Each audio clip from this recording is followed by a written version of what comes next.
Les filles, dans cette vidéo, je vais vous présenter la gamme d'élastiques I Love My Popotin. Le premier élastique, c'est l'élastique 15 kg, donc c'est une résistance de 15 kg.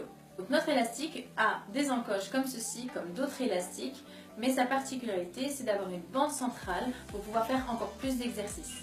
Comme vous l'avez remarqué, il y a des numéros sur chacune des encoches que vous voyez de 1 à 6. Plus vous diminuez la distance entre les numéros, plus il y aura de résistance. On vous conseillera toujours de commencer par le 15 kg parce que même si vous êtes sportive et vous faites beaucoup de cardio, 15 kg est une très bonne résistance. Ensuite, vous avez notre élastique donc de résistance 20 kg, no pain, no gain. Donc il est constitué de la même façon, c'est-à-dire des résistances de 1 à 6 plus la bande centrale. Dites-vous que celui-ci, on le conseille pour les personnes qui font plus de 6 heures de sport par semaine. Oui, c'est possible, plus de 6 heures de sport par semaine.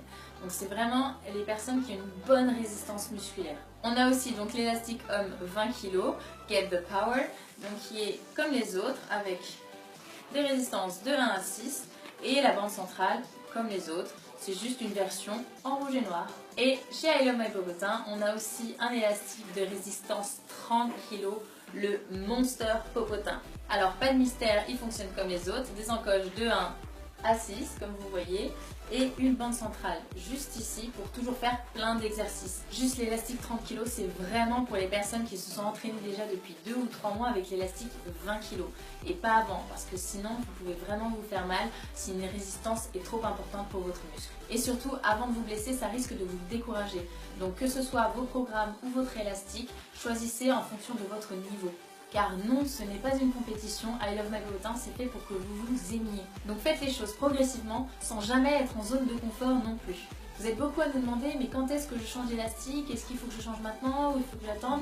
Ça dépend vraiment de votre résistance musculaire. Pour vous donner un repère, si vous êtes par exemple à 35 répétitions x2 sur chacun de vos exercices et que ça devient facile, là ça peut être le moment de changer d'élastique. Pour toute question, n'hésitez pas à nous laisser un commentaire en dessous de cette vidéo ou alors un message privé par Instagram, ou sinon vous pouvez aussi nous appeler à notre numéro qui s'affiche juste en dessous.